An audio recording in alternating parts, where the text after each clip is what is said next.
Good evening, Uganda, and welcome to this edition of the Fourth Estate. I'm Ivan Okuda, sitting in for Mr. Charles Mongosha Mpagi, who, for reasons beyond his and our own control, is unable to make it for the show tonight. So I have the honor and privilege of sitting in for him. And tonight I'll be joined by Ms. Leah Erenyu, who prefers to be introduced as an activist, sitting in the seat of my former MP and Amuria County Member of Parliament, who also now works as Director Legal and Corporate Affairs at Nairobi, Arizona, Peter Komoloit, who is not able to join us tonight. And welcome, Leah. Thanks for having me, Ivan. And Dr. Moses Kisa, a man who needs no introduction, but for the benefit of the show, he's Assistant Professor of Political Science at the University of North Carolina. State University. State University of North Carolina. Thank you for having me, Ivan, and good evening to the viewers. And great to have you back in the country. Sure, you sneaked in. Always a pleasure to be back. Yes, and great to have you, Miss Rosebell Kagumire, who is a media specialist. Thank you. And tonight, we discuss the question of a proposed amendment of the Constitution of the Republic of Uganda, specifically in respect to Article 102, Clause B of the Constitution. The Legal and Parliamentary Affairs Committee of Parliament has finalized compilation of its report, which essentially means the next phase of that report will take effect next week, when it will be tabled before the entire floor of Parliament, or what you call the House, and the requisite steps will then be followed.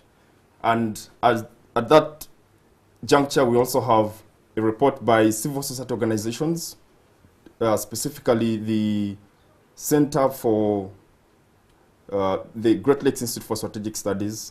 We have the Uganda Governance Monitoring Platform and the Citizens Coalition for Electoral Democracy in Uganda, releasing a report this week that indicates not less than 85% of Ugandans are opposed, according to a survey done by those organizations, to amendment of the Constitution to specifically remove the age limit. What does this mean for the opposition, but also the ruling party? But more importantly, what does this mean for Uganda and the question of transition particularly? Let me start with you, Dr. Moses Kisa. What do you make of the development so far? Oh, what can I say? Well, first of all, the attempt to manipulate the Constitution was always a wrong thing to begin with. And I'm not surprised that many Ugandans believe it's not the right thing to do. And the reason is very simple, that you don't make laws to suit the interests of certain individuals. You don't shift the constitutional goalposts as and when one individual or a small section of society think that they should, change the rules of the game. So the study that was released, I think, on Friday is no surprise to me, because I think many Ugandans understand that there is need to build a democratic society that is not tied to specific individuals. A democratic society where the rule of law, the Constitution, and the institutions of state and government guide and drive the engagement that we have going on as a people. So whatever is going to happen in Parliament, we don't know. But Ivan, if you remember at the beginning when this thing was coming up, many people, especially including on this show, are looking at it as it's a done deal. Okay, and I remember some people coming up to give the impression that forget it. This is going to sail through. There's not going to be any problem. Surprise, surprise. And I was among those who at the beginning said, but why are we trying to a priori foreclose the fact that this thing is going to be opposed, and say that, because NRM has numbers in Parliament and whatever, so there's no need to, even debate it. What we have seen in the last few months is that there is popular disapproval against this thing. Secondly, we have seen that even within Parliament, there are voices of reason that have stood on the side of history and said we can't be party to this kind of dangerous game that is being played by those who sit in the State House. So at the end of the day, even if it goes through, at least I am I am pleased that there are some people who have stood up and said, no, we can't allow this to happen, including members of parliament who are from the ruling party, the NRM. Rosbel, what does this mean for opposition? Because as the assistant professor of political science has ably stated, you have not less than 85% of Ugandans, according to this survey, saying don't touch. And you have significant opposition from within the ruling party, especially members of parliament aligned to the NRM who have been bold enough to oppose the same on the floor of parliament and outside the precincts of parliament. But the thing seems to be sailing through. Mm. Does this mean possibly the opposition is unable to coalesce and get enough opposition to this amendment? I think that it's a chance for the opposition to put together a coalition that can actually push for the interests of the people of Uganda, because they have been loud and clear, and it's very important. Let's not only also think that when we think of opposition in a country, it's not just registered opposition parties. We see social movements coming up, young people expressing themselves also. So they need a leader, they need a coalition that can push them in their voices, to amplify them, to show whose interest this is, that this is the wrong move for the country. The country does not want this. But of course, we have seen in the past wrong things that have been opposed. Wrong according to who? According to the people of Uganda, they don't want this. And if you enforce something the population does not want, that's not democracy, that is wrong. So you have to go with the rule of our constitution, say the power belongs to the people. So I base my argument of being wrong on the fact that you're not respecting that power of the people. And it's very important that organizations like CEDU, civil society organizations, are taking steps to document the voices of the people. It's not important, it's very important, because a lot of the time we sit back and commentate like people want this and people want this without talking to them, including members of parliament, MPs. They sit in Kampala and say, my people want this. We are used to that kind of politics. But it's very important that people working in governance go an extra mile to document what people want and go to communities. So I'm happy that this actually, they have done that to show popular support. Besides, the media had already been reporting incidents of where MPs were stones being thrown, you know, even if we didn't see in other places, including in Igara Western from Bushenyi. So where MP Magezi is from, he does not represent the will of the people. So it's very important they went to his constituency and the people of Bushenyi talked back and they say, we don't want that.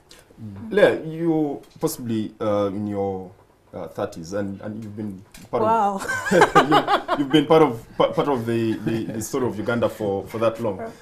Do you, in your heart of hearts, get convinced any single day that the voice of the people of Uganda actually matters, and the constitutional provision for stating that all power actually belongs to the people is actually true in reality? Or this is just an elitist statement you can throw around, but in actual mechanics of politics, the voice of people may not necessarily matter. Maybe what matters more is the voice of those that run the affairs of the state. Of the rulers. Yes. Yeah.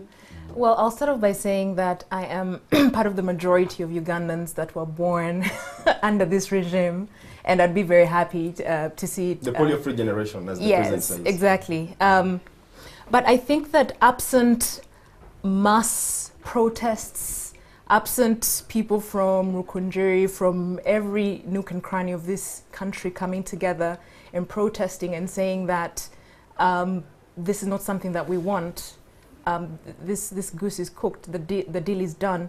And this is because we are, even as some political parties and some individuals have advocated for referendum to actually try to figure out what it is that the people actually want, we are also burdened by a democracy that is flawed. We've had several elections that have been disputed, because the process wasn't free and fair, and each time they've been disputed, the Supreme Court has been bold and yes, clear. But we also know that the malpractice did not necessarily affect the outcome. But we're also aware that the judiciary are political appointees, and I think that is really where the problem is. So even when the Supreme Court make a pronouncement, like that, it's just difficult to find out their independence. And also, again, speaking about the voice of the people, so I applaud the civil society organizations for carrying out that survey. I think they reached about 50,000 Ugandans, and they said about 85,000 of them. But you see, the thing is, it's very difficult for people, or for...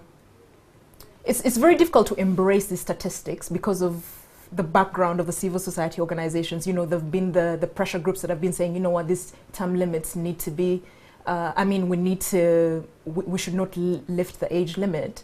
And so someone then looks at these statistics with a grain of salt, with a big pinch of salt, actually, because then there is a degree of, were they really independent? What kinds of questions were they actually asking? Because the person who carries out a survey has the most power, because then they have the ability to influence what the result is. So much as I applaud them, but I know that GLIS was actually one of the organizations that was caught up in the police raid. And so then it's difficult. So I don't know what kind of third party would need that would be able to, but of course the sentiment is there. Clearly the bill, specifically the aspect of amending the constitution to remove the age limit is unpopular, both within the NRM but also outside. And despite that reality, the fact is the president seems to be desperate for a Christmas gift, and Parliament seems to be hard-pressed to deliver that Christmas gift. And sure as day follows night, the constitution will be amended, and the passage to a possible life presidency will be opened. What does this mean for a young democracy like we are? That people can rant all they want, you can have surveys done, 85% are saying don't touch the constitution, and that doesn't count. Dr. Kisa, what does this mean for a country that is aspiring to be a democracy, whatever that even means? No, it doesn't augur well, of course. It's a big indictment on our pretensions to being a democracy.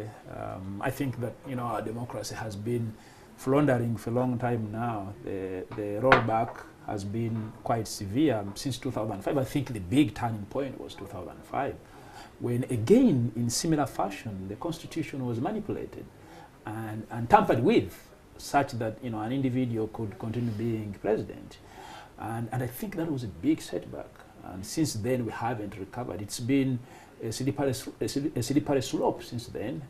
We went into 2006 elections that were quite chaotic. I think the most violent elections we've ever had. And no surprise there, because coming on the heels of the 2005 manipulative constitutional change, 2006 was a very charged and explosive affair. And then 2011 was another flawed election that we had, where literally the vote was bought with specific amounts of money. Little wonder that in the aftermath of the election, the Ugandan economy literally collapsed, with inflation that we hadn't experienced in a long time. And then, of course, last year's election was another flawed exercise. So the longer that Mr. Museveni has hung on to power, the more it has been very difficult to have a fair, free, competitive, and transparent electoral process. And that has meant that Uganda, for all intents and purposes, cannot be placed anywhere being a democracy, because the process is entirely flawed. Ivan, I think the key issue here is that the longer one individual stays in power, the more processes are undermined and subordinated to the interests of that individual, because it becomes a matter of life and death. I think the president can't see himself living a life outside of State House, and so you're saying that he's desperate and committed to having this thing go through, because it's kind of he's drunk in a poison chalice and is trapped. Okay? He doesn't see himself. Now, when you listen to him talk, the other day I heard him talk when the Legal and Parliamentary Affairs Committee went to meet him, saying that, he talks like Uganda now belongs to him. Okay? the tone and the tenor of the president speaking and making it look like being in State House is his permanent job, and that, don't even talk about it. It's the hallmark of an authoritarian system. Okay, and doesn't get any worse. Rosebell, the president thinks Uganda is the most functional democracy anywhere in the world. He's proud of the freedom of speech that exists here. Recently, in Christmas Thanksgiving ceremony held at State House sometime this week, he said Kenyans even have to leave Nairobi to come and have fun in Kampala. And he's so proud of the achievements of the NRM, but also at a personal level, he's been able to score a lot of points on stability and all this. And that resonates with actually many Ugandans who have possibly genuine fear that if you upstage the status quo, the country could easily fall apart. The line between anarchy and a semblance of peace is so thin. But what President Museveni plays with, unfortunately, plays with the psyche of the populace, which came from really hard years of war, looking at, we have never had a peaceful transfer of power. So genuinely, some people they are still traumatized about the likelihood of that happening. More and more, the more he stays in power, the more this feeling that it's going to happen, actually, the people feeling it. And that said, to find that a country where we still have men in Uganda, average life expectancy 60 years, women 65. You have a president trying to hang on for 75 years. Whom is he leading? You have 78% of your population below the age of 30. Whom is he sitting at the table with? Whom is he talking with? When he's, it's understandable why he has that tone, because he is not surrounded by the majority of the people he's trying to rule without proper process. Doctor, don't you make a mistake of reducing this to Mr. Museveni? Because Mr. Museveni is possibly like a car. He has side mirrors, the tires, there's a steering wheel and all other body parts. I agree. Let me just make this question. Because you have members of parliament who are willing to do anything and everything, and they have 1,001 reasons to justify why the constitution should be amended to give Mr. Museveni another chance.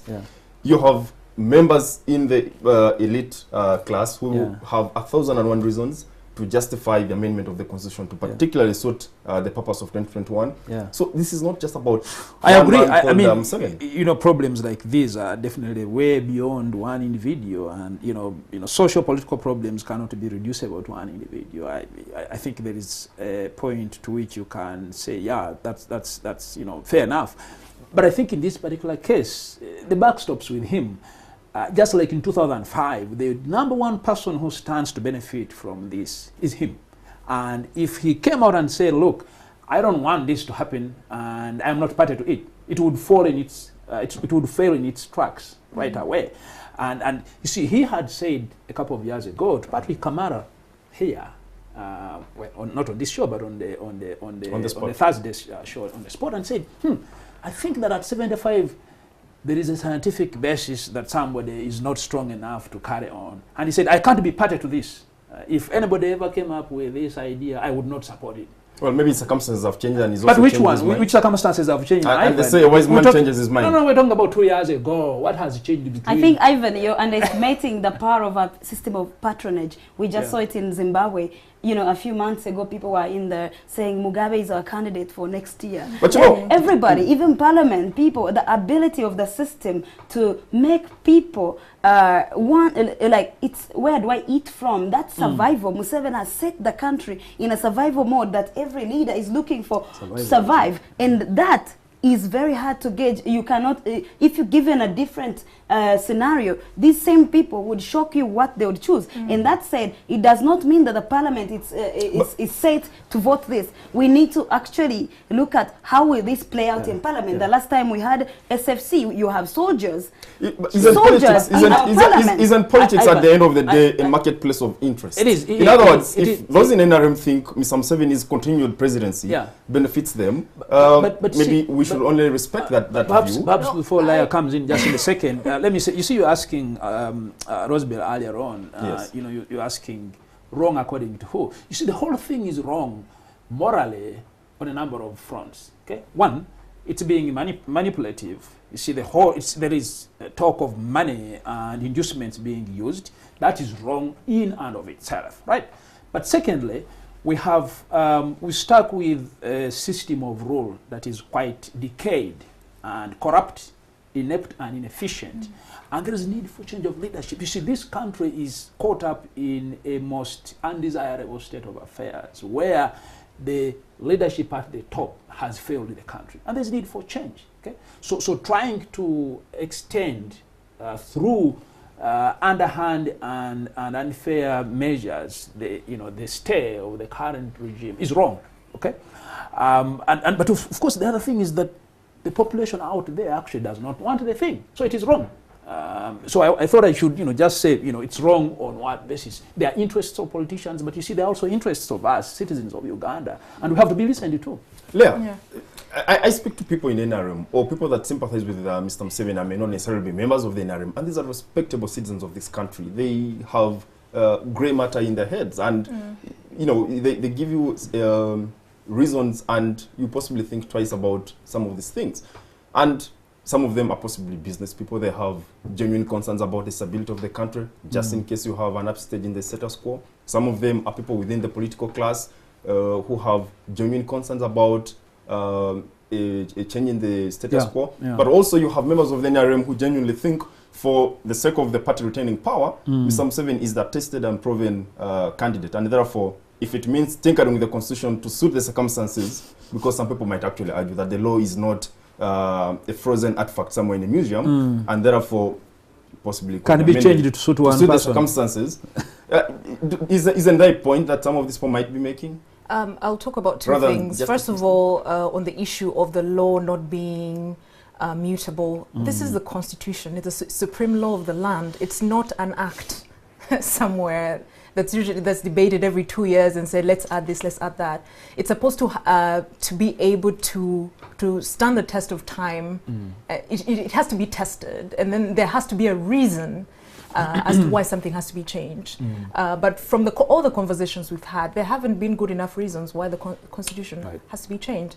But on to your point about politics being a marketplace and everyone is looking for their self-interest, and I think this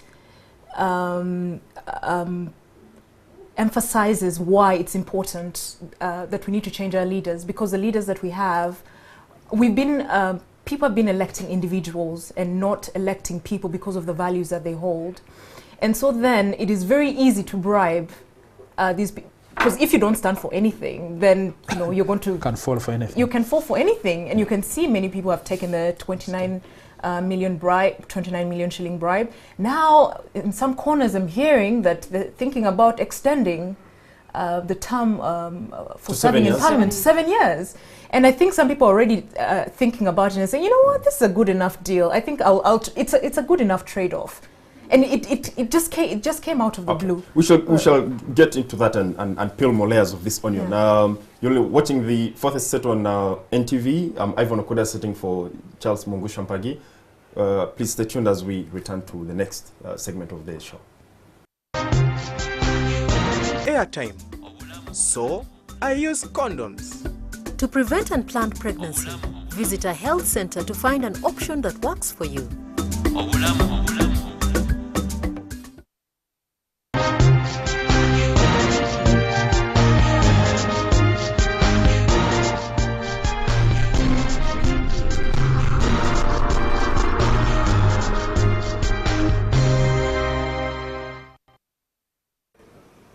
Good evening, Uganda, and welcome back to this edition of The Fourth Estate. I'm Ivan Okuda, sitting in for Mr. Charles Mungu Shampagi, trying to fit in his rather big shoes. You have your own shoes, Ivan. My own big shoes. Yes. Leah, you're making a point before we took the commercial break. Yes. There's, a very intricate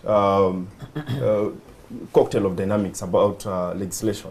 There's almost manipulation, if you want to use the word manipulation, in legislation on almost every topic.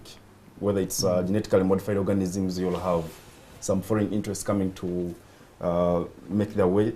You'll have manipulation, if you're legislating on laws on terrorism. You'll have manipulation if you're legislating on homosexuality. Some lobby groups in the US will be supporting the Bahatis here. Others will be supporting the Martin Sempas to oppose the same. So it appears that possibly what we have is an everyday trend of, the hard nuts and bolts of any legislative process. And therefore, possibly when the doctor says Mr. Museveni and the NRM group are manipulating the constitutional amendment process, somebody would say this is just about how legislation is done. Yes, it is. Politics is a game. And like you said, people are always looking at serving their own interests. But I think there is a level of shame that we reach. And there's certain things that are untouchable. There's certain things that we cannot return from.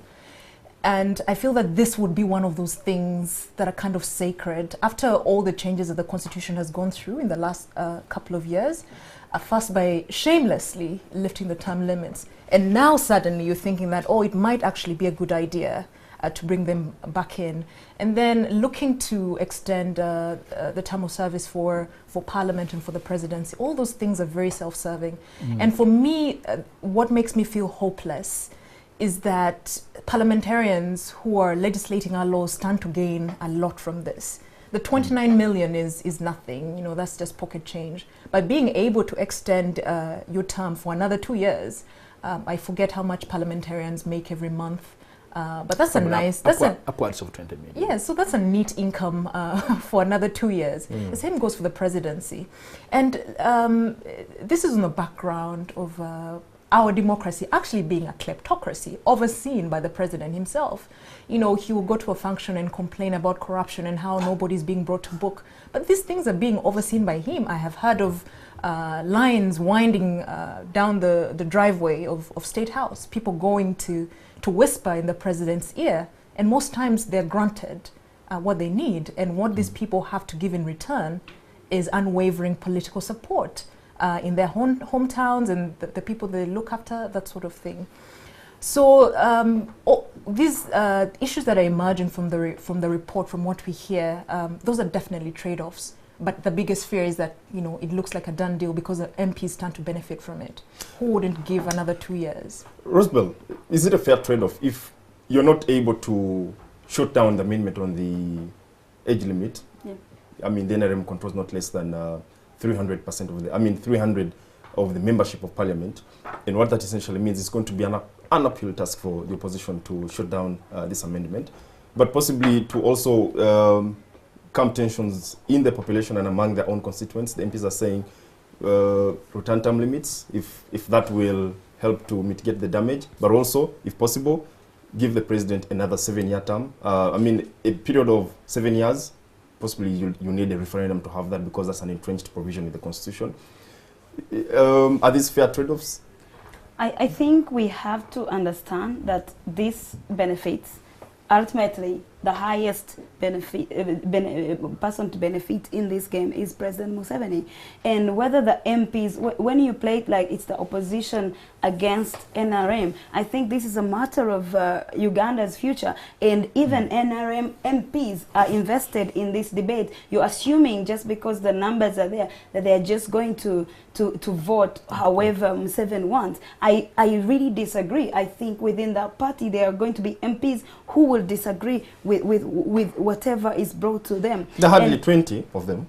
Yeah, but in NRM at least. I think you're making it sound like it's only about the opposition. I think we need to study what's happening in the party itself and how that has an impact. And when you see MPs, when you touch money to what MPs should vote for, it shows how, you know, really vulgarity of it all, where our politics has gone, that we cannot be for the people. We are in a country which whoever is afraid of the status quo changing and the politics changing, I think Ugandans, majority of them are already living in that political crisis, being unable to be given the best services, the doctors striking, people dying, you know, magistrates and you know, state attorneys, people are not getting the justice they need. So when you're talking about the status quo and what the MPs are getting money for me, as a Ugandan, what am I getting, and what are the avenues for Ugandans to express that to the MPs, to say, here it is, you have to represent my interest. And if you go like this, what are the channels for dissent in a place where you have to seek permission to even meet 5 people? Does it surprise you? A few years ago, the president moots an idea of giving away a chunk of Mabira forest to investors, as he calls them, to grow sugarcane.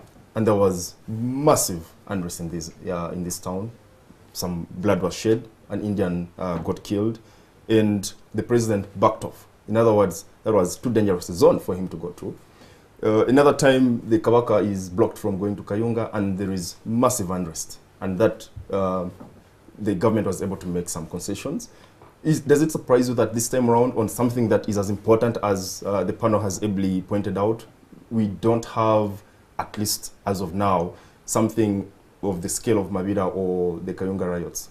I think the difference, actually I was part of a group of Ugandans who went to Ntungamo and met President Museveni regarding Mabira, not to give it away. And the difference between all those, the question of this particular part of the constitution comes back to Museveni personally.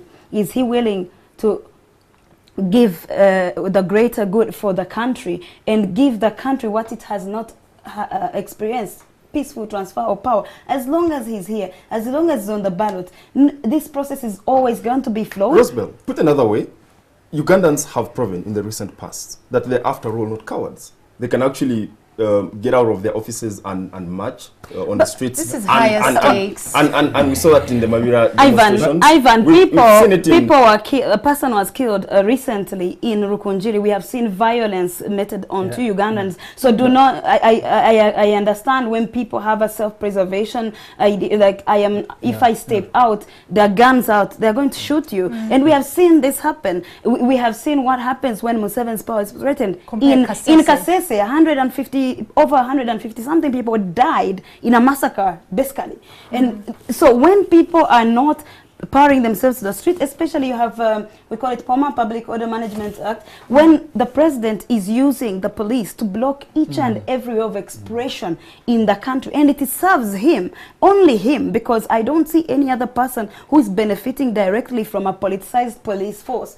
Ugandans are done. Or maybe is it possible that the amendment of the constitution is possibly not as close to the hearts of many Ugandans? I think enough to drive them on the streets as it happened during the Mabira demonstrations. Incidentally, the Mabira demonstration was a big turning point in policing and the use of state coercive apparatus to clamp down against protest, because it has now been used as a reference point for why people should not be allowed to protest, demonstrate.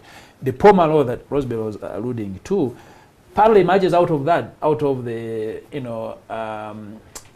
the argument that people were allowed to demonstrate, and here is what happened. Because you see, an Indian person was killed, was attacked in that protest, I think near Clock Tower, and Kale Kaihura and his police henceforth kept pointing at that, at the Mabira demonstration, and kept saying, look, this is the problem. We need to manage public order. Yes, exactly. So I think the anti-Mabira giveaway demonstration was a big success, but it also turned out to be a turning point against allowing free protest. I think since then there has been the further shrinkage of the space for public, for show of public disapproval of what government is doing. But this amendment is also happening at a time when the biggest opposition party, the Forum for Democratic Change, is undergoing a transition that is quite slippery. You have the party literally split into two camps. Of course, they won't admit that for public relations' sake. The Democratic Party, the Uganda People's Congress, seem to be in a different zone altogether. Is there significant organizational ability within the opposition to... I think, Ivan, you and I actually had here that very, very debate about the state of Uganda's political parties. The FDC situation is not new at all. It's just it's just another iteration of the same problem. But this has been around for quite some time. What has been happening in the DP or UPC is also not new. So, but I think the average Ugandan wants to stand above these party problems and look at what is at stake for the country. What is at stake for the country is that we have a situation where the rules of the game are being manipulated such that certain groups of individuals can keep state power, and they're doing that at a big disadvantage for the country, because you see this whole NRM regime longevity has created this state of uncertainty in this country. We don't know what's going to happen tomorrow. And you see, the NRM people may say, well, this is our man, we want to keep with him. But what I keep asking people is that, what if he died tomorrow? What would you do?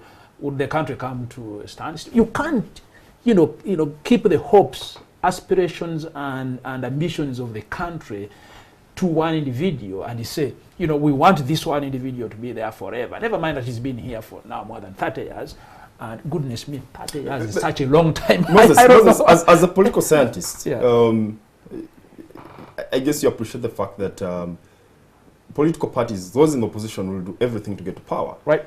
And those that are in control of power will do everything to remain in keep it. power. But not- and isn't it justifiable within trying to look at it from the Yes, NRM but you side, see, it has to that be done you within- keep the best Yeah. the best player that you have Yeah. in the field. If I'm not- he's scoring goals as Mr. Museveni has been scoring for them since I'm not 1996, entirely each time he's appeared on the I'm ballot. not entirely persuaded that Mr. Museveni is necessarily the best scorer of NRM. There hasn't been any Tested and chance. proven, you Well, know. you see, there hasn't been. Incidentally, he's never allowed to be challenged. Okay, inside his own party for the leadership of the party. So we don't know whether there are other NRM leaders who can be better than him.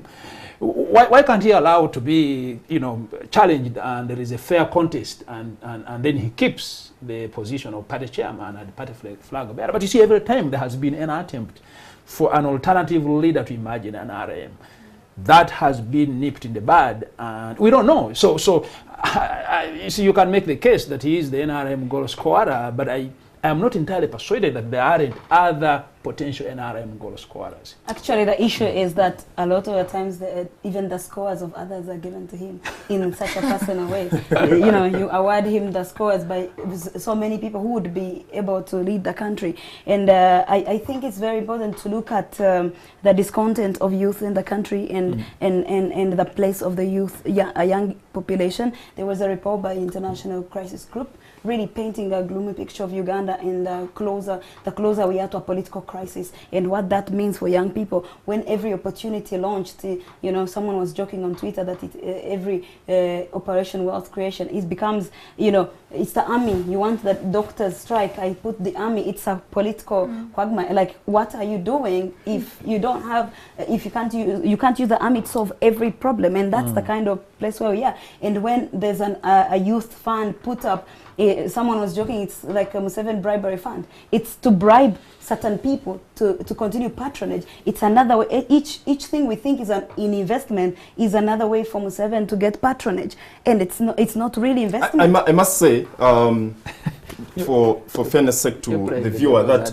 there was every attempt by the producer of the show, Mr. Manuel Mtezewa, to get a member from the NRM side to be part of this panel. The president spokesman, Mr. Don Wanyama, was reached out to. For some reason, he couldn't make it to the show. And if the NRM is taking a beating, it's not because we deliberately wanted NRM to come and get a beating, but because they failed to send us someone to represent their views. But we are hopeful that we can steer a fair debate. Leah, you have a country with not less than 78% of the population categorized as young. And that essentially means you have about millions of the segment of this population with ambitions to compete in a world that is increasingly competitive, to have access to better healthcare, to have access to a good quality education that can guarantee them an opportunity in the employment world, which employment world is essentially gloomy if you look at the figures on unemployment.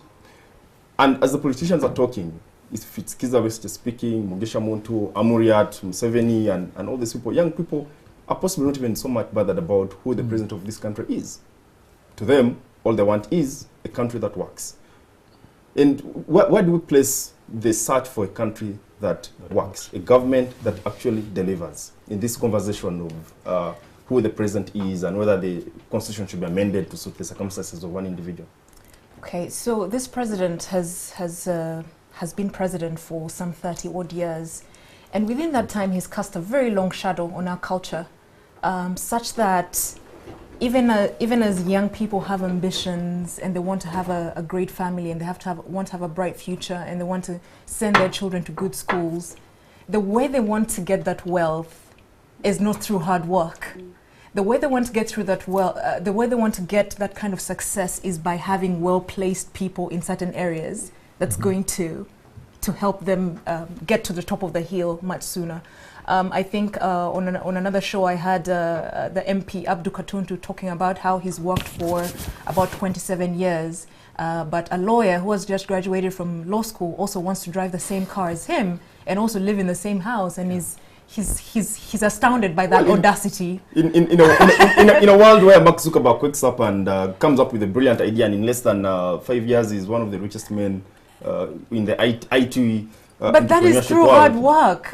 Mark Zuckerberg spent many sleepless nights at Harvard, first of all, which showed that he was really brilliant to begin with. So he had the opportunity for that to happen. It wasn't because of an uncle that was well placed that then helped him get a job. So the state of our democracy is, I'm very saddened. I'm very saddened by it, and I think it's very tragic. It's going to take a very long time for the wrong that has been done to be undone in terms of our expectations, in terms of corruption, because it's now ingrained in our blood. When you're stopped by a police officer, you're not going to think, oh yeah, please give me the ticket and I'll go and pay the fine. You're going to be thinking about, where's the 5,000 shillings? Yeah, so the youth have an uphill task, but I think that there is a ray of hope. Much as that is our culture, we're also looking outward. We are now in a world where the rest of the countries have been brought much closer. These days we look on with envy. I look on with envy whenever there's some kind of dust up in neighboring countries. There's a change in power. So I think a lot of youth want that. And they know that in order for them to achieve these fantastic dreams that they have, it matters. The person who's president matters. Yes. And I think that someone like Bobi Wine can be an embodiment of that. And there are many people like him out there. They just haven't been given the opportunity, because we'll also have to discuss about the process of getting into parliament. It's very, very expensive, and you have to know somebody. So the system is rigged, basically, against youth. If you're just a regular youthful person who does not know somebody.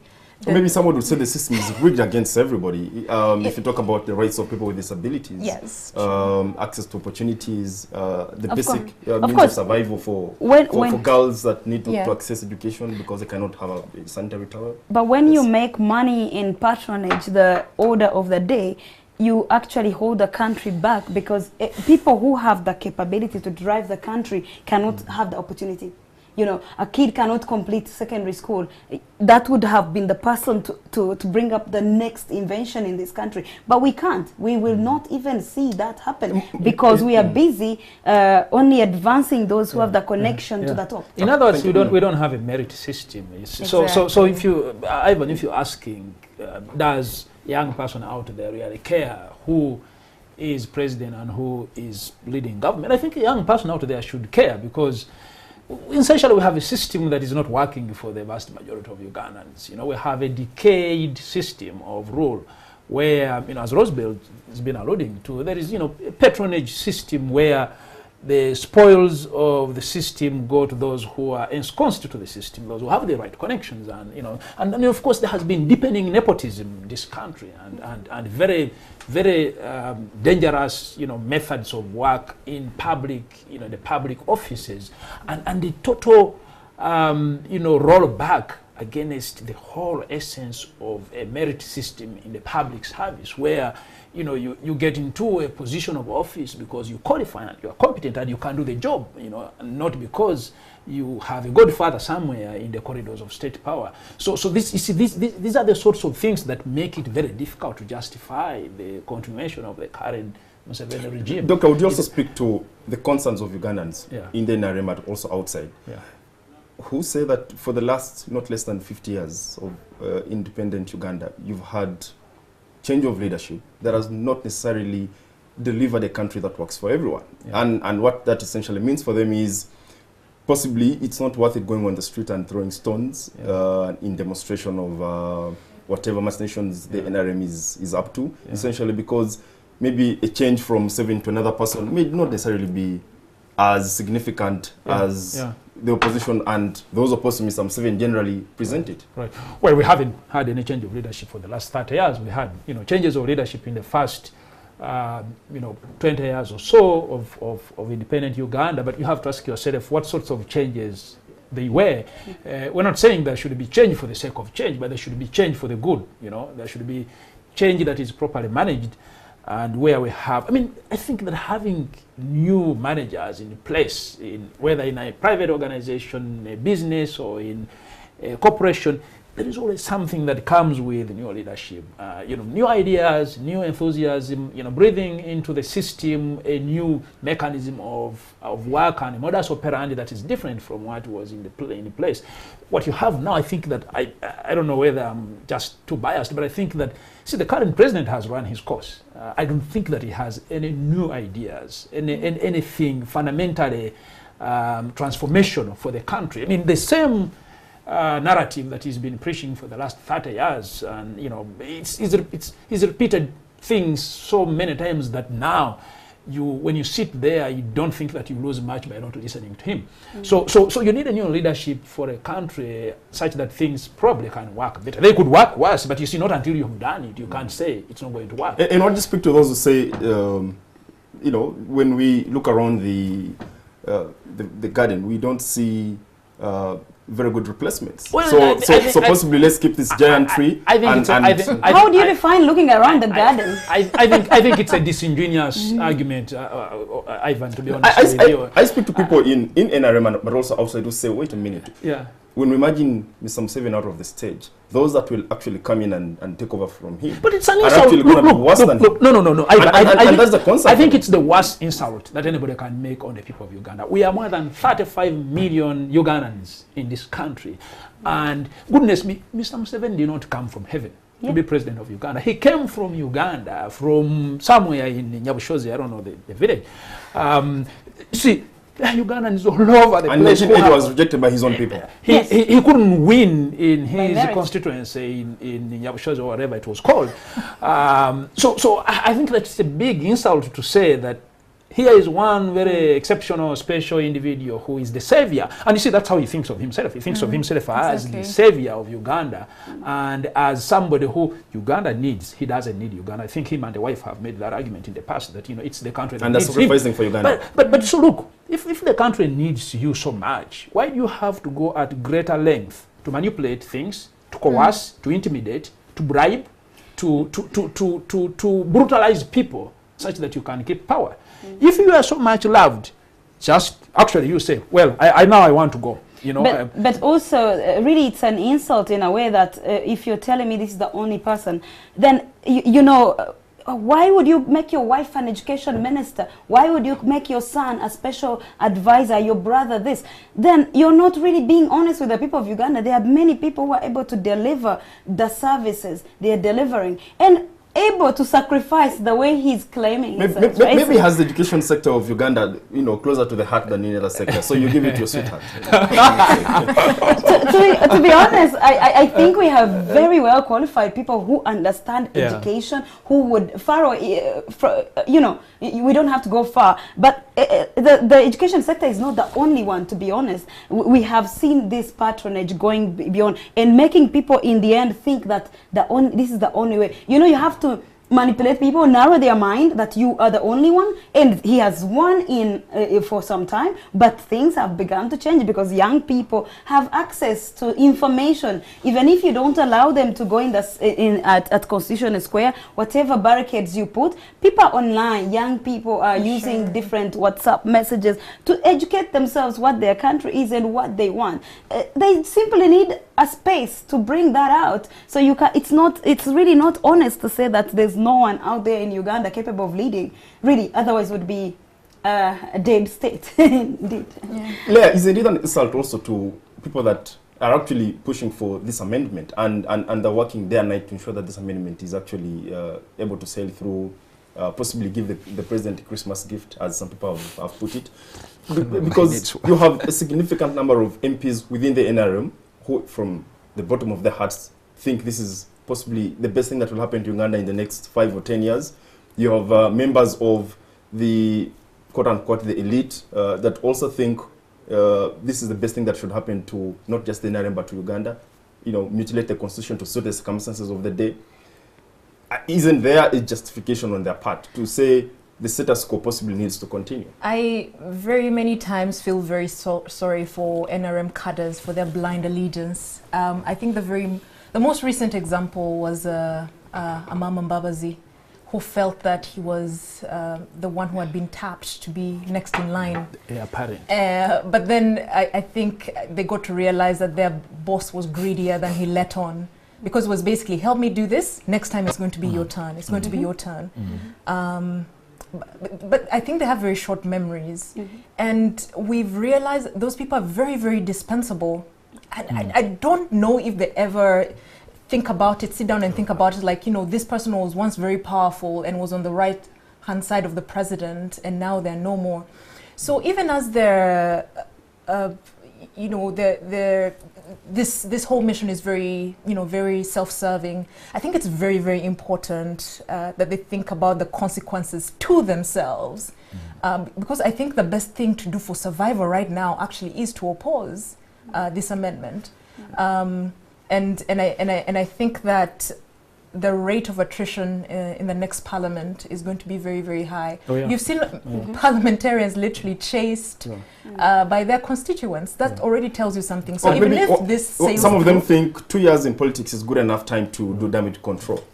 But No, by the next no, election, no, people will have Actually, killed. The turnover I has think been if you a- hear, it has if you been very hear, high, yes. we've also, I think one thing we also know is that our MPs are very bad at financial management. I think a lot of them have ended up in debt. So 5 years is not, and usually when they fail, then they're going to be an RDC somewhere making like, how much do they make? But there are no more I don't districts know. anymore. Well, they'll create more. The Exactly. president once So said his house has so many rooms. He has and a can accommodate big anybody. tent. that Exactly. accommodates So everybody. it's quite sad that they're thinking that, you know, I'm going to be rewarded, but that's not going to be the case. The president looks at people as even his supporters are very dispensable, and I think they should take that lesson to heart.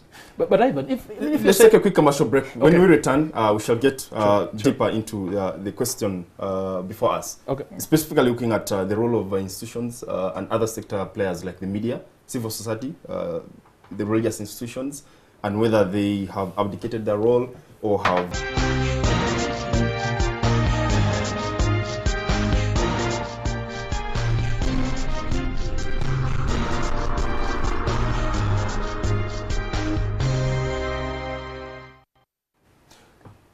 Good evening, Uganda. Welcome back to this segment of the Fourth Estate. I'm Ivan Okuda, sitting in for Charles Mogushampagi, joined by Leah Erenyu, who is an activist, Dr. Moses Kisa, who is Assistant Professor of Political Science at North Carolina State University, and Rosebel Kagumire, who is a media specialist, and discussing the question of the age limit debate that returns to the floor of Parliament sometime next week. The opposition has promised a red week. The police is prepared with all their arsenal to ensure that there is order on the streets of Kampala. What does this mean for a country that is soon celebrating Christmas, and you have possible chaos in the city, and above all, an amendment that must sail through by hook or crook on the part of the NRM, and therefore anybody who is opposed can as well go into Christmas aware that they've lost this battle. Is this a battle lost? I don't know. I don't know if it's a battle lost. As I said at the beginning, I've been among those who think that we can't resign ourselves and say it's fait accompli, you know, forget it, it's going to happen. I think that there are many things that have happened along the way that surprised many people. The opposition among the public, but also within Parliament. The few vocal NRM MPs that have come up to stand on the right side of history need to be supported instead of being Are you convinced that standing on the right side of history? I know some who shout amen during day, and at night they are... Well, I won't take them by their, speaking another language. by their daytime word. I don't know about what happens in the evening, but I want to, you know, take them at what they say during the day. Yeah, you know, I want to believe that they mean well. But Ivan, I want to make two quick points from the last segment. So you're saying there are people in NRM, MPs, who believe that this is the right thing, and you know it's good for the country. But you see, MPs are people's representatives. Okay, they have delegated power from the population that voted them to be in Parliament. What is the public out there saying?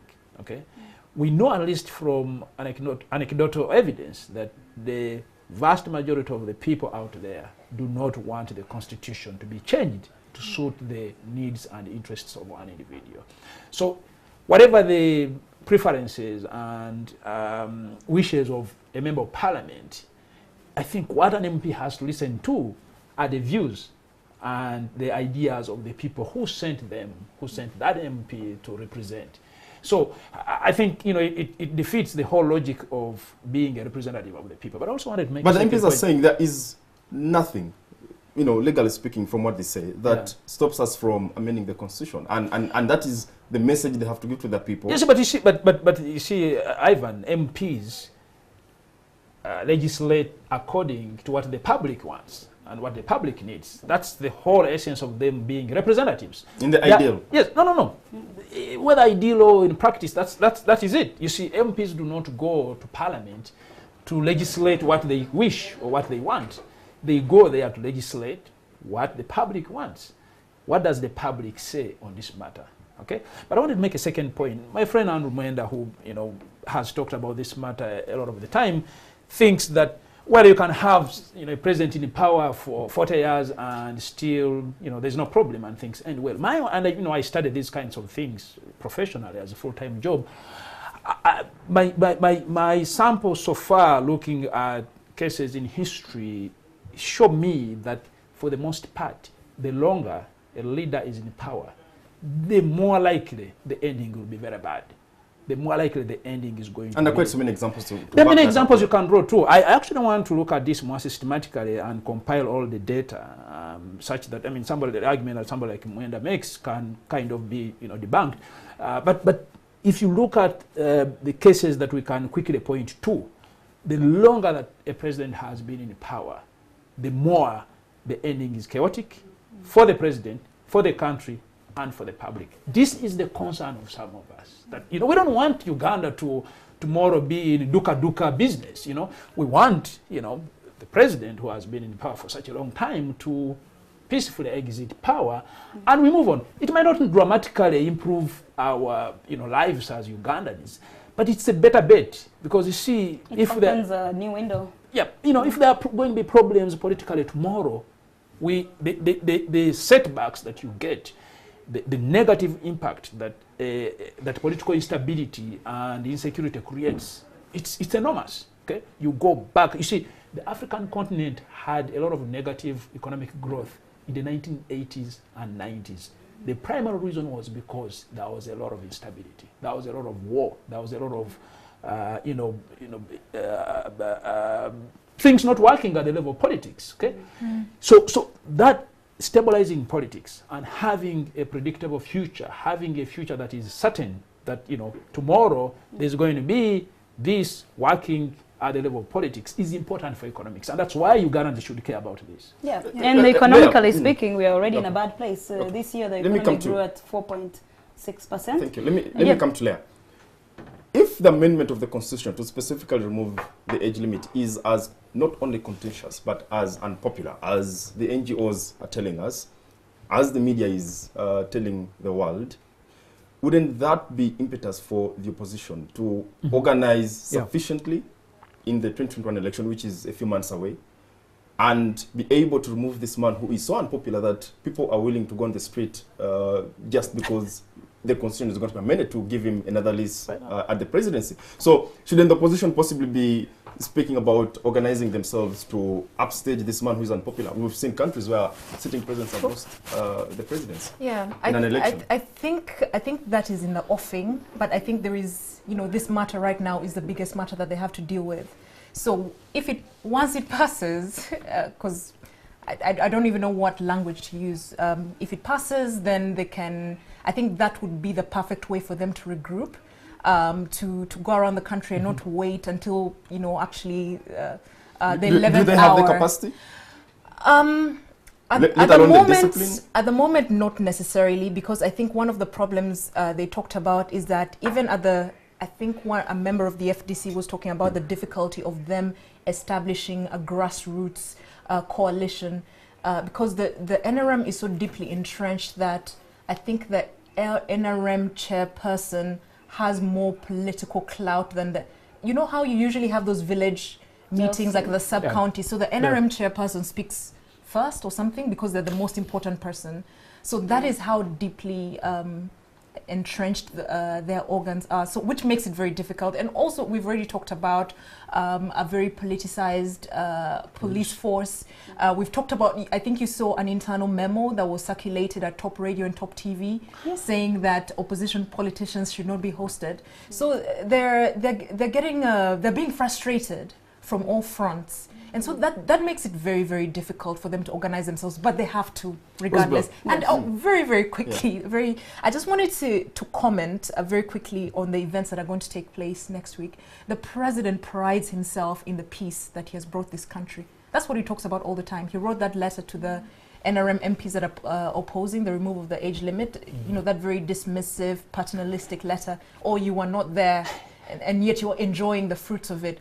For a president that prides himself in bringing political stability, the level of uncertainty that's already surrounding people just as they enter into the next week is really, really high. People are even thinking about boarding up their businesses. And that is how politically unstable we are. So it means there actually isn't any peace. Yeah, so I think that is an indictment. What happens, because the police has a constitutional mandate to ensure there is law and order, and the Ugandans, a few Ugandans who say if it means burning up Kampala to stop this amendment, we shall do it. Isn't the police, justified to do what they're going to do next week and what they've done before, each time this matters come up in Parliament?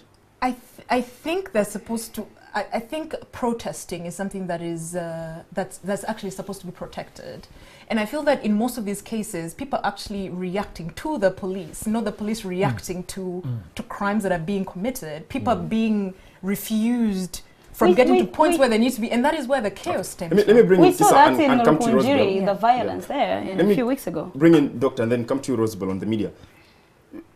The question of the opposition being able to take advantage, to use that expression of what clearly is an unpopular amendment of the Constitution, what clearly is an amendment that seeks to suit a man that has been portrayed as extremely unpopular.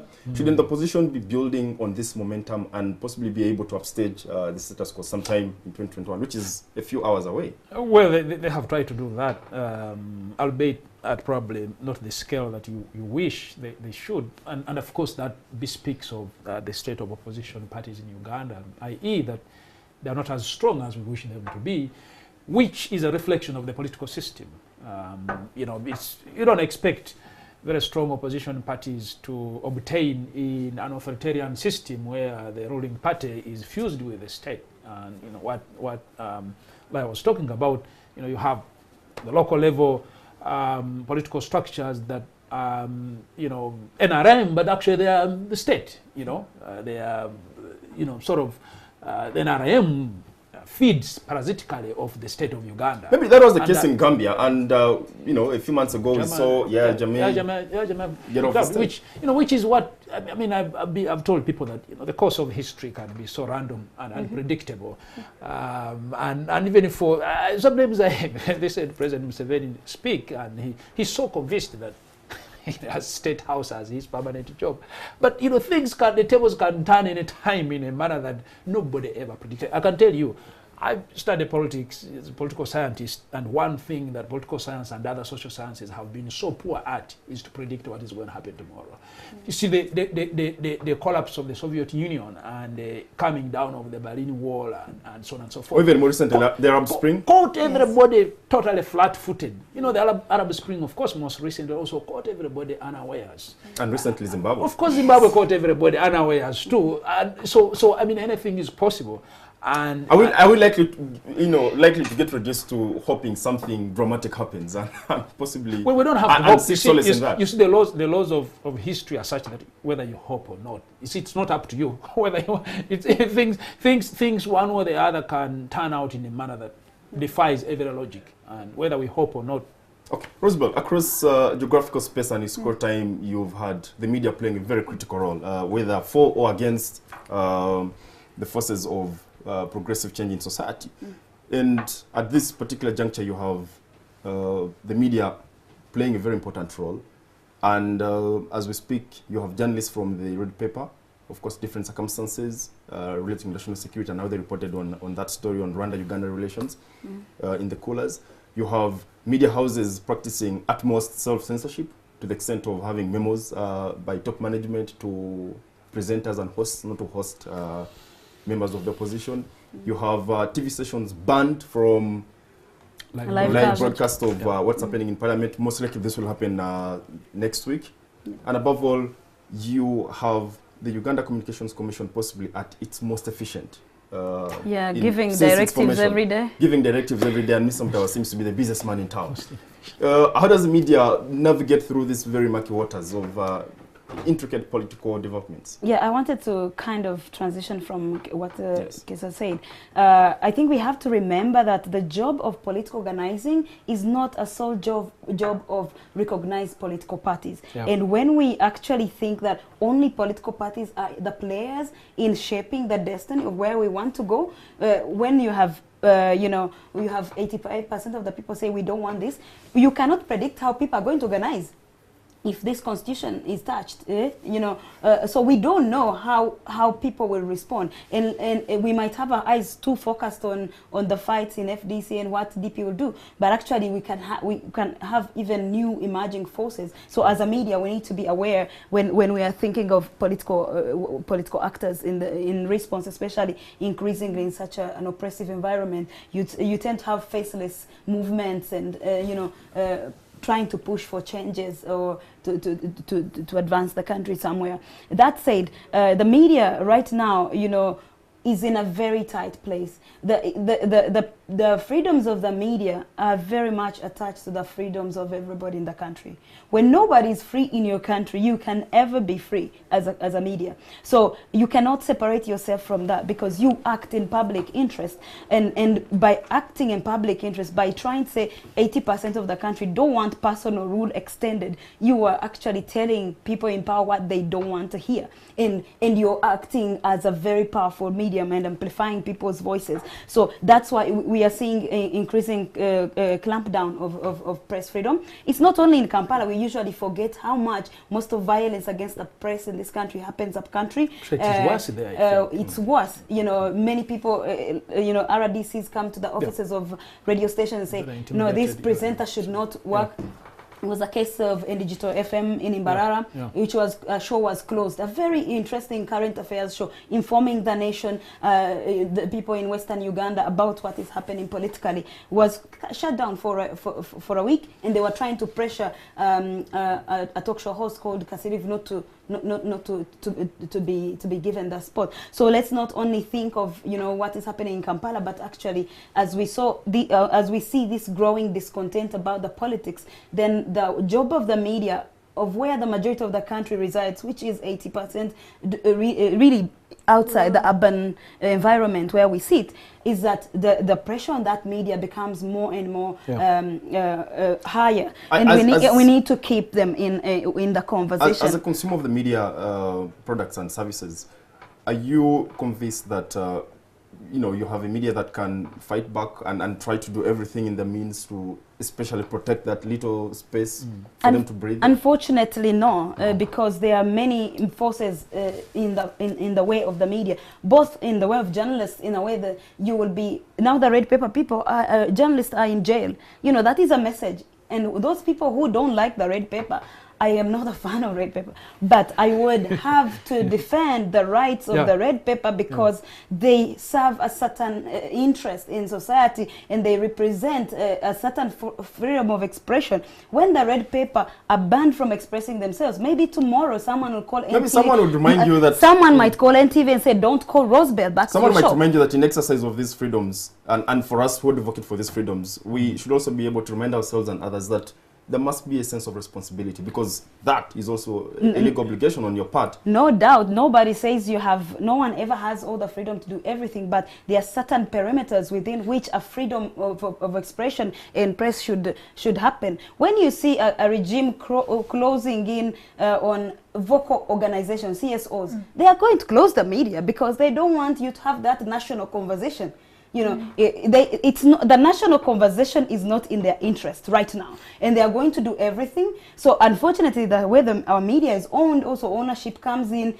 And also, how much is the media willing to protect their own journalists? Because at the end of the day, there are a lot of journalists who give in to pressure to not maybe cover something. And I'm not indicting them. It's understandable. If your life is in danger, you'll pull away. So how much are we protecting? We should think of the hostile environment now that the media is in. What are media owners?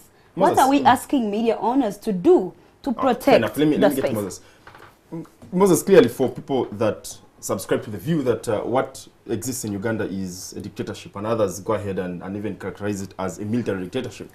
You have phases, and some people think possibly you're reaching the adult phase of a dictatorship, the mature stage. where a president who was in the past known to have a velvet, have some gloves and not be bare knuckle, seems to be coming out more bare knuckle. What does this mean for the country, especially given the fact that... Frankly, Ivan, I don't think that there has been such a fundamental change in the way the NRM treats the media in this country. Not just in regard to the media, but whether it's institutions, political position... Right. Yeah, and precisely at my point, I don't think that there has been such a big change. I mean, if you look at the manner in which the media, or sections of the media were being treated in the 1990s, I mean, you had Monitor, denied advertising revenue for a very long time, precisely because of the stances that Monitor was taking, editorial positions that Monitor took at that time. And you had some other media organizations being clamped down. We know the circumstances that led, for example, to the folding of the Crusader newspaper. I wish Peter Ekomole was here, one of the founders and the founding editors. So I don't think that a lot has changed. Of course, we also know that during the 1990s and part of the 2000s, organized political opposition in Uganda was proscribed, it was banned, and the media was kind of the one filling in that gap. We went to multi-party politics on paper, but not quite in practice. So I mean, I would say that a lot hasn't changed. Today it's the Red Paper.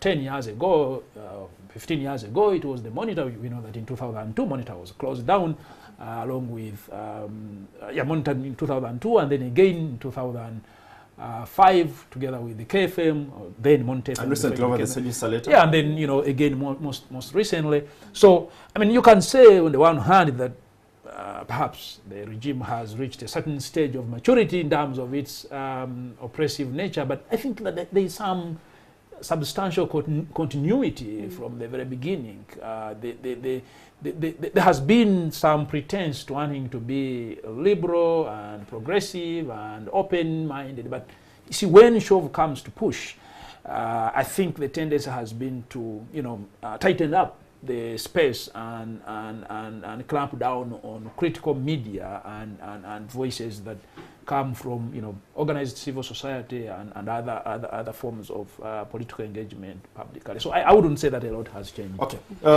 The Ugandans that have spared time to listen to us tonight, they have to wake up early morning tomorrow to pursue their different endeavors in life, but they've been gracious enough to share their time with us. So we shall involve a couple of callers.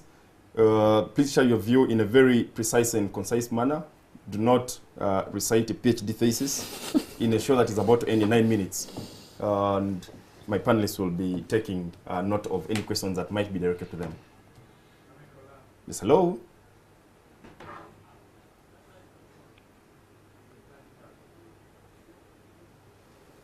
Hello? Okay, as we wait for the technical team to sort the lines, someone asks, Ivan, why is it that Uganda has very brilliant people, but they're being ruled by people who are not as brilliant as them? And then he adds, I advise those young people to take that wonderful idea, stroke message to those majority population in the grassroots who cannot access TV. Indeed, they have very brilliant ideas, but the audience at the moment are few. We don't need an octogenarian to lead the majority youth, yet he is leading them nowhere. Hello?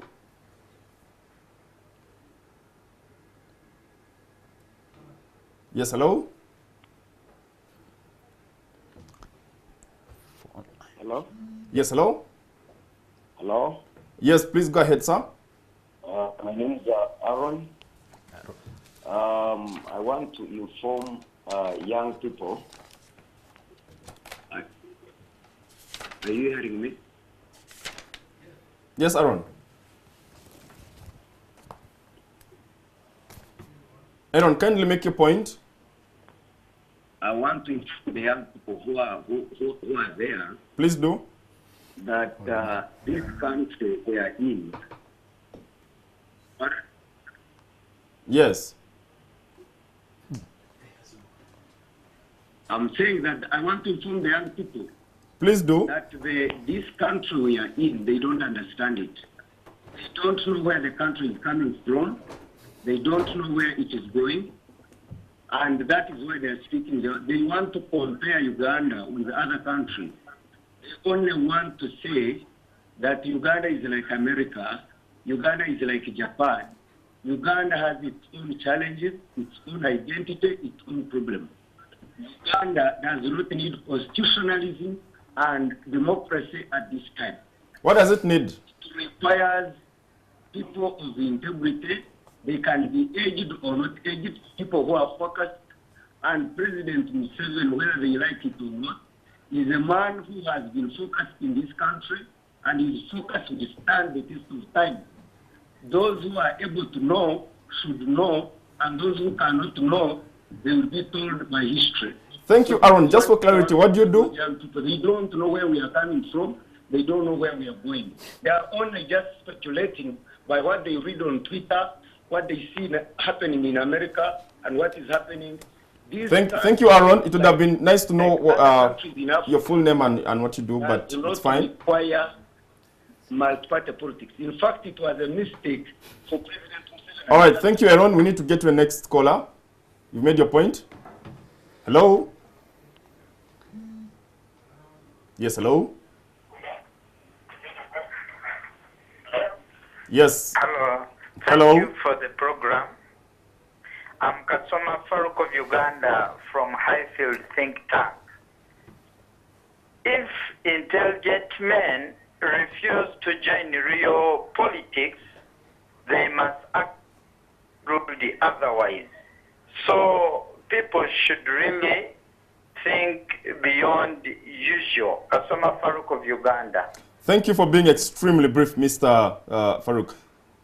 Hope Mwisije, former Minister of Agriculture, and so many other titles, says, good composition of panel of young people. Congratulate them for me. Good arguments. Say hi to Dr. Moses Kisa. Ivan, you should tell the viewers out there that actually I'm an old man. We are not young, actually. Yes, you have a response to... well, I mean, for Aaron, I think that he's singing from the old hymn book that we have had for a long time. I mean, I don't need to be told that Uganda has a history. Of course, you know, we have a history, and precisely because we have a certain history is the reason why many people think that we should have a conversation about where we want to go. Where are we right now and where we want to go? Many of us think that we are at a very critical stage as a country. I think that the politics has gone the wrong way. Okay, we have a broken political system. We have things not working in the public sector. We have a leadership that has run its course. Okay, so we can't be held hostage to the old, you know, blackmail argument that, look, you know, we came from very bad times in the past and Museveni should rule forever. I think it's simply unacceptable. Isn't that a legitimate question? Because if you go to the... I think it's illegitimate. Especially the rural population in this country, but even some people within the city, they have a serious concern that the question of stability must be looked at, especially to the extent that the country's history, and as regards change of power, actually, has been rugged. Ivan, just a second, Rosberg, I think precisely because we need stability that we are talking about the need to move beyond this whole Museveni. I think for me, people like Aaron represent that paternalistic way of talking to Ugandans. I'm not young. I am 34 years old. So I am not young. You can still run for youth. Yes, exactly. I am not young. This country is 78% below the age of 30. So you should stop talking to people like us like that and know that we are part of this country. Our experiences matter. We are part of that history and we bring a certain perspective to it. You will not like it, but we are saying we are here and we are not going to be going told we are young and our experiences don't matter. Our country's identity is still being formulated. We are 55 years old, right? We don't have such a great identity because we have not completed our social cohesion. Exactly. So we are here to take part in that conversation. The Honorable Margaret Muhanga, who is spokesperson of the NRM caucus, says and MPs, a big player behind the age limit. She says MPs are not delegates but representatives, and so they did not have to ask anyone. She says if you followed lawyers' views, MPs went to consult out of courtesy. Those are, meaning you, my dear panelists tonight, are prophets of doom. What if the constitution is changed, she asks? Stability will be there. And who says there won't be a successful transition? I'm sure Madame Muhanga will still have her guts, to be honest. And a lot of Ugandans will still be languishing in hospitals without very sensitive to the fact that the people you're thinking their opinions don't matter and how they should be led, and you're living your life and these people are languishing in poverty, that you don't care what they think. You're actually saying you do not care about a democracy, in short, and you're willing to shortchange whatever works for you and without listening to the people. But that comes at a cost, unfortunately. And what's the cost? What's the cost of that? The cost of that is that we are not going to have any services working for us, because you're not listening to the people. You don't want to take in consideration their experiences. You think that they are lying to you, or they are trying to get something from you, instead of working for them as they gave you their vote. And the other caller, I think, talked about something very important. We need to have real people who care about things, not such opinions. People who care about, experiences of their own populace, to be able to lead them. Because if you have such an MP, this is why we are where we are, actually. And I think Margaret Muhanga is part of the group that's the very, I would say, the 1% that's benefiting from the status quo, and so wouldn't mind if business remained as usual. But there's so many Ugandans. I think there was a recent report that said about 4 million Ugandans had fallen back into poverty. There are very many Ugandans who can barely make ends meet. There are many Ugandans that are dying because they cannot access healthcare. So those are the stakes. And as young people, I think the gentleman, Aaron, I think was very, very dismissive. I think young people have a stake in this because it's our future that's at We've got a few seconds to end the show. Dr. Stella Nyanzi, watching us, says, great panel discussion, Ivan. My question is about how Ugandans should respond to the amendment. How do we legitimately express our discontent? Dr. Stella Nyanzi, do you want to respond to your fellow doctor? I think the question is with Stella as it is with another Ugandan. It has to be a collective effort about responding to this. I don't know how Ugandans are going to react, but I think that, if there's anything that we need to stand up against, this is it, because it's the whole nefarious manner of the scheme to perpetuate the role of the current rulers. It's sickening. It's simply nauseating, and there has to be a way of standing up against this. And this has nothing to do with the opposition parties or members of parliament, but it's for all of us as Ugandans, including Dr. Stella Nyanzi. What I don't want in response to the constitutional amendment, people say, what is Besigye doing? What is Muntu doing? We constantly find somebody else, looking for someone else to do the job that we are supposed to do. It's very, really good that Dr. Nyanzi joined FDC, because she's trying to find a way to be more meaningful, to serve, to have her own experiences had within the political system. So if as Ugandans we can find a way to engage daily, even post the amendment, what is going to be our new organizing? What is the new political organizing that will galvanize all these Ugandans whose consent is being violated, actually? And someone else asks, don't you think a section of the population needs binoculars to see what this age limit thing means and where it's going to take the country? Sorry, go ahead. No, I think there really hasn't been enough time to even educate. How long did the consultations take? Just a few weeks. So I feel that, and this is in the background that we have a largely illiterate electorate. And largely illiterate in the sense that when it comes to critical thinking and knowing what is due, what each political position means, like, a lot of people are ignorant about that. So I don't know how the consultations have happened, but I don't think there has been enough education such that the people actually know what is at stake if this amendment passes. Thank you. And Rosebel, the Honorable Margaret Muhanga, who is still watching the show, says she takes exception with the fact that your response has taken a personal twist and says you're presenting watered arguments. Of course, the goats came from an inquiry, which was a public inquiry. And picking an argument and making sweeping statements. And for me, Margaret Muhanga is a member of parliament. She was subjected to an inquiry where this whole the goat memes came in. It's not, I don't know anything about her life. I know that about her public stand.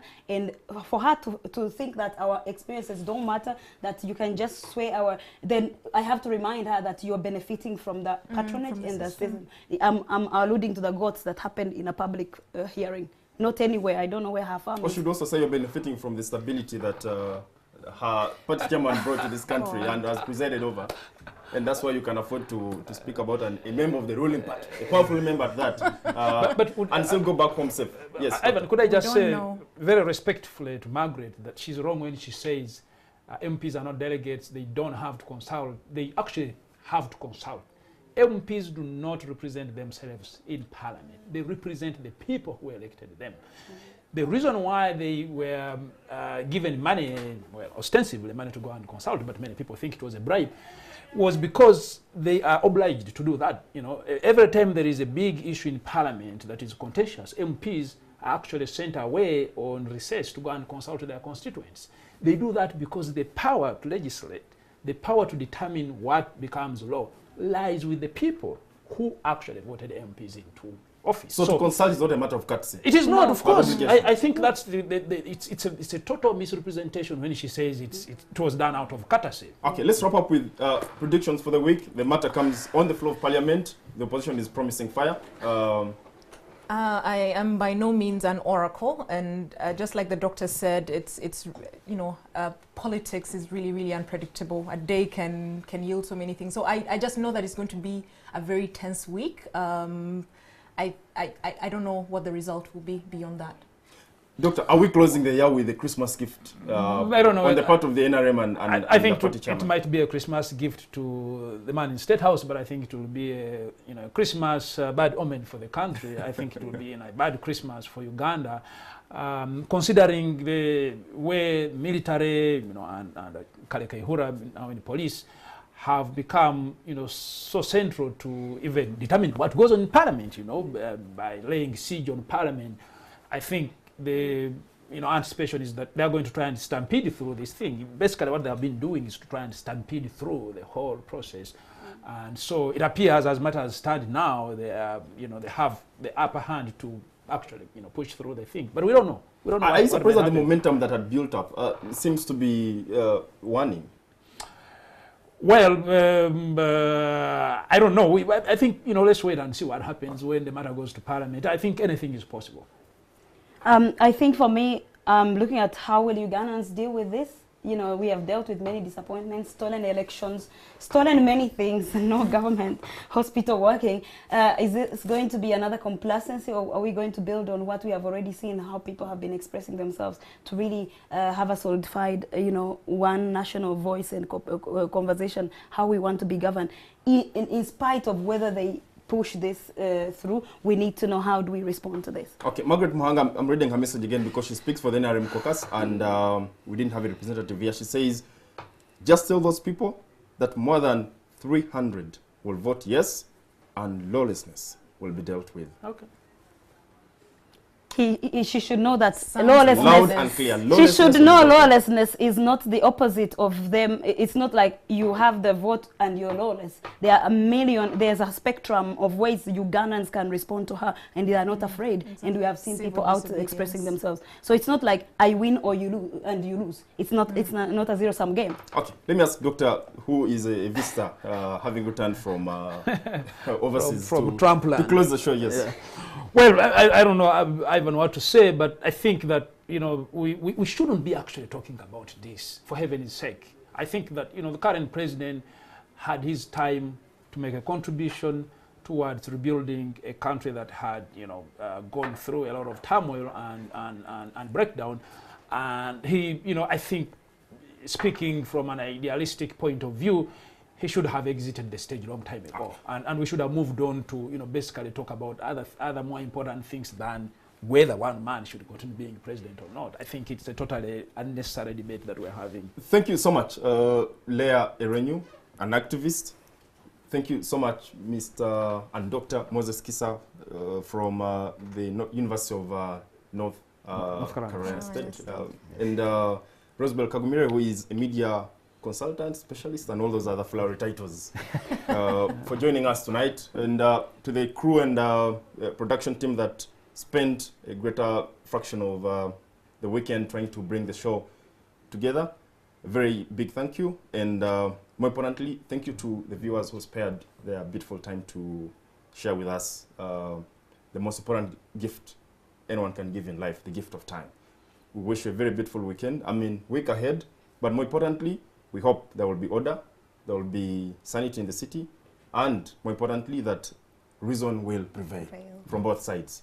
Have a very beautiful evening.